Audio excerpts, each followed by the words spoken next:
Monkeypox is a viral infection similar to smallpox, involving a mix of symptoms including fever, headaches, backaches, muscle aches, chills, exhaustion, and swollen lymph nodes.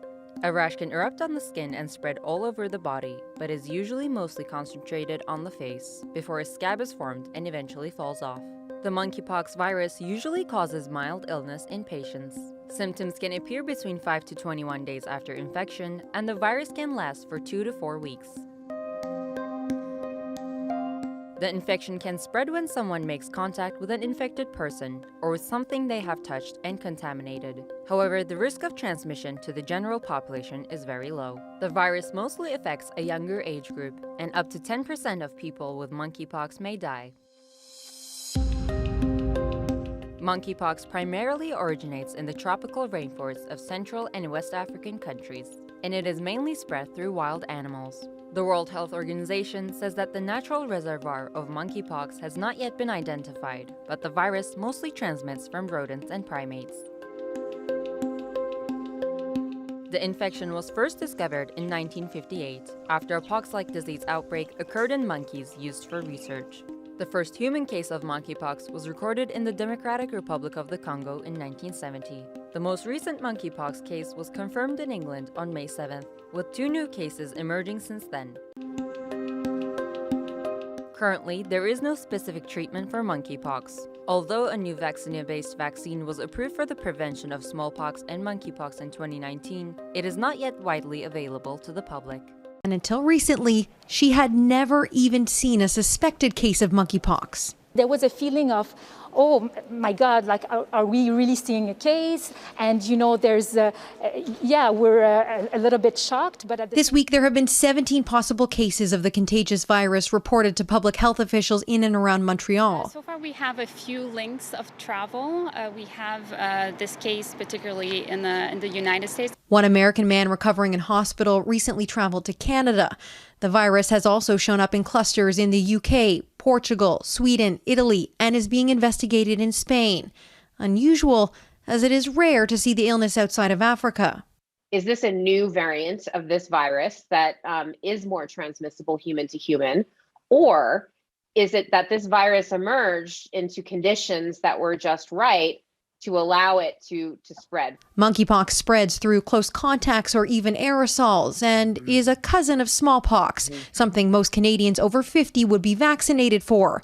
Symptoms can include fever, headache, fatigue, and swollen lymph nodes, as well as facial rashes and lesions. We should definitely see an increase of the number of cases throughout the coming days, that's for sure. Shifting the priority to containment and contact tracing. Public health teams in Quebec are now investigating 13 cases of suspected monkeypox. They're very specific. They look like mini volcanoes. This is how I described them before. This Montreal physician treated several patients with the condition's telltale lesions. People who do have the infection and who have had the contact with the person who is diagnosed or had symptoms should isolate themselves. The U.S. also confirmed its first case today, a Boston man who recently traveled to Canada. An outbreak in Europe has grown to more than 30 confirmed or suspected infections. The World Health Organization says the disease can turn deadly, and there's no specific treatment. This once again highlights the threat of viruses like this. Symptoms of monkeypox can include fever, headache, swollen lymph nodes, chills, and exhaustion, along with those lesions. These latest cases appear to be spreading through close human-to-human contact. I mean, it's either that it's a more transmissible variant of monkeypox than any that we've seen before between humans, or there are behaviors that are associated with increased transmission. Medical experts say cases are appearing among gay and bisexual men. It doesn't necessarily mean it's sexually transmitted. It just means that it's amplified among people who are in close proximity to each other. Anyone can spread this virus through open sores, contact with bodily fluids, or by touching contaminated clothes or bedding. Still, there's concern about targeting the LGBTQ community with public health warnings. I don't think the disease is going to be serious enough or have serious consequences to put more stigma on the community. I hope not. The official declaration of the end of smallpox. The vaccine that eradicated smallpox does work against monkeypox as well. But routine smallpox vaccination in Canada stopped by the 1970s. Let's help us understand this, Dr. Bogosh. Number one, what is monkeypox? And monkeypox is it's a viral infection, and it's endemic to parts of West Africa and Central Africa. When it is not infecting humans, it lives in rodents, and this is what we call a zoonotic infection, where it can jump from non-human animals into humans. And as you point out, there have been outbreaks in West and Central Africa. And once in a while, a case has been able to someone gets on a plane, fly somewhere distant, and there have been cases detected over the last few years, periodically in Europe or in the Americas or elsewhere around the world in Asia. And occasionally those result in onward transmission to a few other people. But what we're seeing now is a much larger outbreak than what normally happens when a case gets exported from Central or West Africa. What are the symptoms of monkeypox?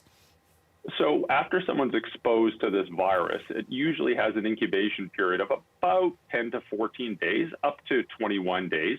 And then people will feel a bit of a headache. They might have some muscle aches and pains. They might have some swollen lymph nodes. And then afterwards, a couple of days afterwards, you'll start to get those very distinct skin lesions. Some people say it's similar. You might hear words that it's similar to chickenpox.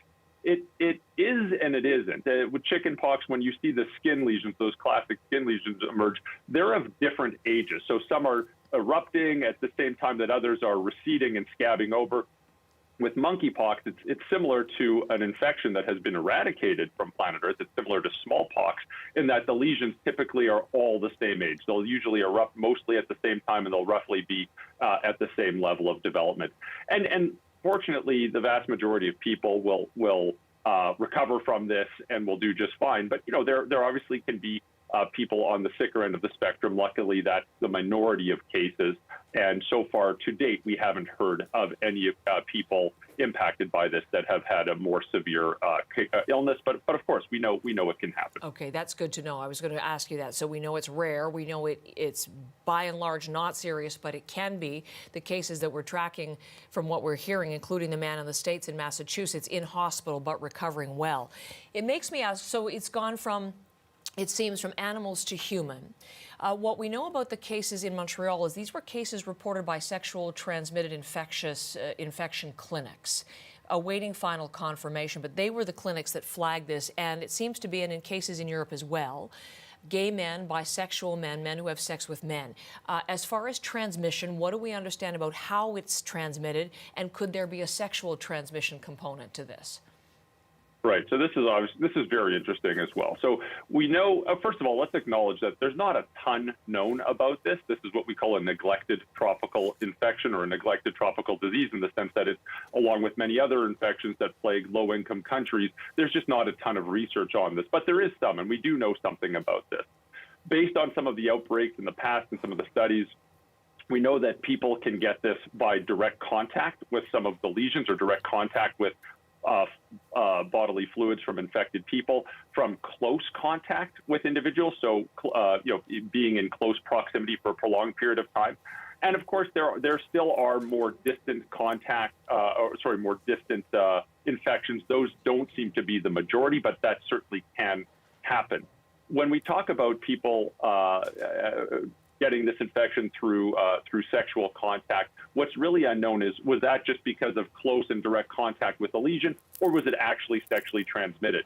Before we completely discard the sexual transmission, I think it's fair to acknowledge that, Ebola virus recently was found to be transmitted through semen. Zika virus as well was found to be transmitted through sexual means as well. So I think it's fair to keep an open mind on that mode of transmission, but it's based on what we know, close proximity is the main mode of transmission.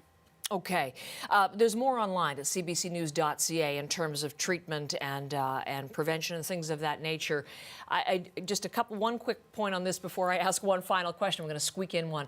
I noticed you've been, obviously people turn to you on these kinds of things when they're emerging. And one quote, you said, "Is this the new COVID?" You said no, emphatically. I mean, there's a lot of people going, oh, here we go again. Monkeypox, the new scourge. What do we need to keep in mind on this, Dr. Bogosh? Yeah, well, this is transmissible from person to person. It's not nearly as transmissible as some of the viral respiratory infections that we've seen. And certainly there will be more cases. There will be more cases uncovered, but this is not the same as COVID-19. What's really interesting is that the smallpox, it's very closely related to smallpox, and people over a certain age have been vaccinated for smallpox, and there's likely some very significant cross protection of that vaccine, the smallpox vaccine, although that protection might wane with time. A virus almost never seen in the U.S. may now be in our area, but experts say there's no reason to panic. The Health Department confirms it is investigating a possible case of monkeypox right here in New York City. This comes just one day after a Massachusetts man became infected. The Department of Health says that patient is being isolated, and tests are being done right now to determine if it's a positive case of monkeypox. Health officials say disease starts with flu-like symptoms, including swelling of the lymph nodes, and causes a rash that can look like chickenpox. It's a virus that originates in wild animals like rodents and in rare cases jumps to people. This is not going to spread and get into the general population and cause an epidemic like coronavirus has. For many, it may be the first time hearing about monkeypox because experts say it's rare in the U.S. and is normally found in Africa. The Centers for Disease Control says it's monitoring cases around the world, in Britain, Portugal, and Spain. And a man in Massachusetts is recovering in good condition from a confirmed case after officials say he traveled to Canada.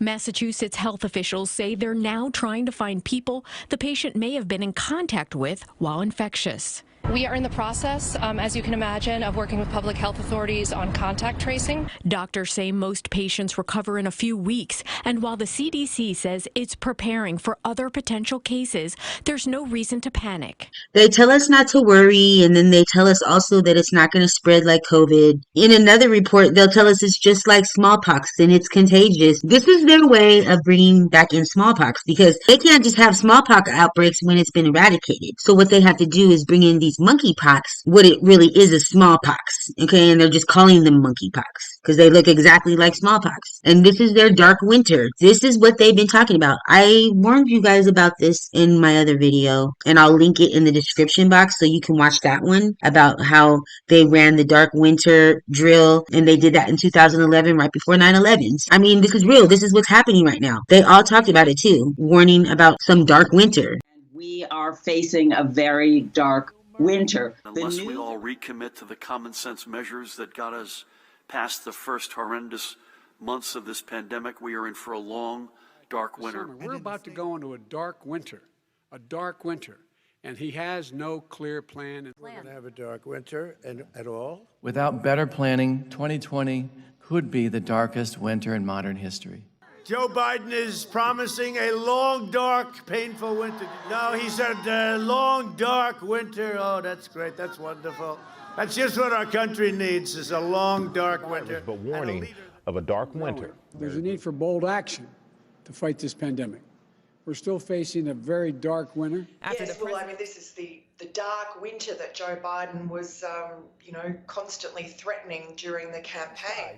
Just weeks ahead of what one doctor says most epidemiologists are predicting will be what we are been calling a dark winter, where a lot of people are going to get infected. We're going to have to go back to crisis mode, which is what we were going through in the summer. We're not entering a dark winter. We're entering the final turn and approaching the light at the end of the tunnel. That's I said in March it was going to be a long, dark winter. We're still facing a very dark winter. The CDC is warning that a dark winter is looming. Head of the CDC is warning Americans of a dark winter ahead. We may very well be entering the darkest winter of our lifetime. For the unvaccinated, you're looking at a winter of severe illness and death. For yourselves, your families, and the hospitals you may soon overwhelm. Will be the darkest winter in modern history, saying that without immediate action and a plan, there could be, quote, unprecedented illness and fatalities. Will be the darkest winter in modern history. We're still in that long, dark winter.